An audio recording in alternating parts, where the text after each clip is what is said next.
महाराष्ट्र की राजनीति फिर से बहुत दिलचस्प हो गई है। कभी शिवसेना तो कभी एनसीपी के दो फाड़ होने का मामला लगातार सुर्खियों में रहा है। इस बार महाराष्ट्र की शिंदे फडणवीस सरकार में तकरार की खबर है। मतलब मामला यहां तक पहुंच गया कि डिप्टी सीएम देवेंद्र फडणवीस को दूसरे डिप्टी सीएम अजित पवार पर लेटर बम गिराना पड़ा। क्या है पूरा मामला, चलिए आपको बताते हैं। आप देख रहे हैं न्यूज तक, मैं हूं रिद्धि तनेजा। नागपुर में विधानसभा सत्र शुरू हुआ तो नवाब मलिक भी आए। मीडिया को देखकर मुस्कुराए लेकिन सवालों से घबराए।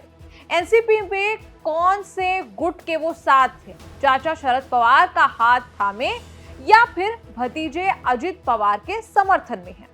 विधानसभा सत्र के दौरान विपक्ष के साथ रहेंगे या फिर सत्ता पक्ष की ओर?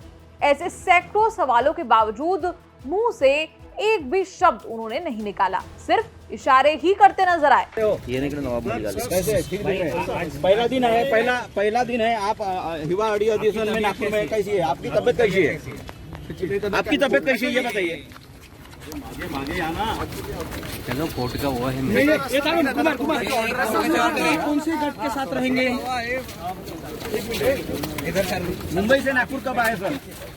मुंबई से नागपुर कब आए? भाई मुंबई से कब आए?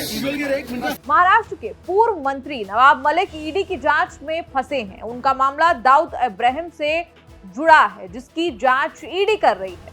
ईडी ने नवाब मलिक को 18 महीने तक जेल में डाला हुआ था। आजकल सुप्रीम कोर्ट से मिली जमानत पर जेल से बाहर जगह ढूंढ रहे हैं कि कौन सी एनसीपी के रहें। वक्त और हालात देखकर अजित पवार वाली साइड सूटेबल दिखी। मीडिया के सवालों को इग्नोर करते हुए नवाब मलिक अजित पवार गुट को मिले, नए ऑफिस में पहुंच गए, नेताओं और कार्यकर्ताओं से भी मिले। यहां तक सस्पेंस बना हुआ था, लेकिन जब सत्र की शुरुआत हुई तो नवाब मलिक सीधे जाकर आखिरी बेंच पर अजित पवार गुट के विधायकों के करीब बैठ गए। बस यहीं से बात बिगड़ गई। उद्धव गुट के विधायकों ने शिंदे सरकार पर हमला किया और नवाब मलिक को लेकर नर्म रवैया अपनाने का आरोप लगाया।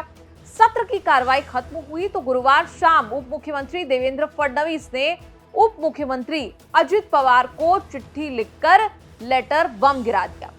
फडणवीस ने अपनी चिट्ठी में नवाब मलिक को लेकर नाराजगी जाहिर की। लिखा, सत्ता आती जाती रहती है पर देश उससे ऊपर है। नवाब मलिक को अभी सिर्फ मेडिकल आधार पर जमानत मिली है, वो दोष मुक्त नहीं हुए हैं। इस स्थिति में उनको महायुति यानी कि बीजेपी, शिवसेना और एनसीपी वाले गठबंधन में रहना उचित नहीं होगा। हालांकि उनसे हमारी कोई व्यक्तिगत शत्रुता नहीं है। आगे फडणवीस ने अपने लेटर में अजित पवार से कहा कि उन्हें उम्मीद है कि उनकी भावनाओं का आदर किया जाएगा। अब लेटर बम फूटा तो फडणवीस की इस चिट्ठी से महाराष्ट्र की राजनीति में एक बार फिर तहलका मच गया। अजित पवार गुट का कहना है कि नवाब मलिक के खिलाफ आरोप साबित नहीं हुए। वहीं बीजेपी कह रही है कि आरोप काफी गंभीर है। फडणवीस की चिट्ठी से हड़कंप मचा तो अजित पवार ने मुंह पर ताला लगा लिया। कुछ बोलेंगे तो या तो फडणवीस के खिलाफ जाते दिखेंगे या फिर नवाब मलिक के।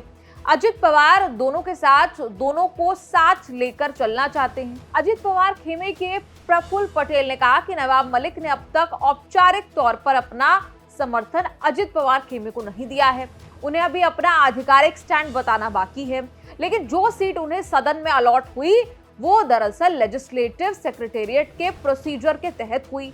वो हमारे वरिष्ठ नेता हैं और सालों तक हमने उनके साथ काम किया है। उधर मुख्यमंत्री एकनाथ शिंदे ने भी फडणवीस का समर्थन किया। कह रहे हैं कि नवाब मलिक पर लगे आरोप संगीन है। जब वो जेल से बाहर आए, सुप्रिया सुले और शरद पवार गुट के दूसरे बड़े नेताओं ने उनका स्वागत किया, लेकिन उन्होंने अपने पत्ते नहीं खोले कि वो किस गुट के साथ हैं। और अब अचानक सियासी दंगल शुरू हो गया है। अब इस दंगल में शरद पवार गुट ने भी एंट्री मारी और बीजेपी पर तलवार चलाई। वहीं दूसरी ओर शिंदे गुट ने बीजेपी के लिए ढाल लगाया। भारतीय जनता पार्टी ने जो नवाब मलिक साहब के साथ किया वो गलत किया है। नवाब मलिक भाई हमारे भाई भी है और एनसीपी के वरिष्ठ नेता है। उन्होंने ड्रग माफिया के खिलाफ बहुत लड़ाई की थी और जिस तरह से भ्रष्ट जुमला पार्टी भारतीय जनता पार्टी थी, अच्छी पार्टी थी, अभी वो भ्रष्ट जुमला पार्टी बन गई है और उनके खिलाफ उनकी पोल खोल करने का काम वो करते रहे। तो ड्रग्स हो या करप्शन हो, इसके खिलाफ हमेशा बोलते रहे। तो समझ में नहीं आ रहा है ये क्यों हो रहा है और कहाँ से हो रहा है। उद्धव शिवसेना मजे ले रही है कि सरकार में खटपट है। संजय राउत ने सवाल उठाया कि साथ बैठने वाले डिप्टी सीएम के बीच लेटर क्यों चल रहा है। नागपुर में दोनों एक साथ बैठे हैं, सदन में एक साथ बैठे हैं और पत्र लिखते हैं, पत्राचार करते हैं। हाँ, क्या जमाना आया है।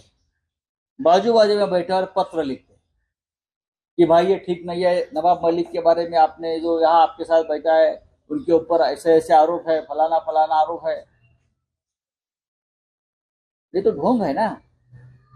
आप खड़े होकर कहिए नवाब मलिक को या अजित पवार को।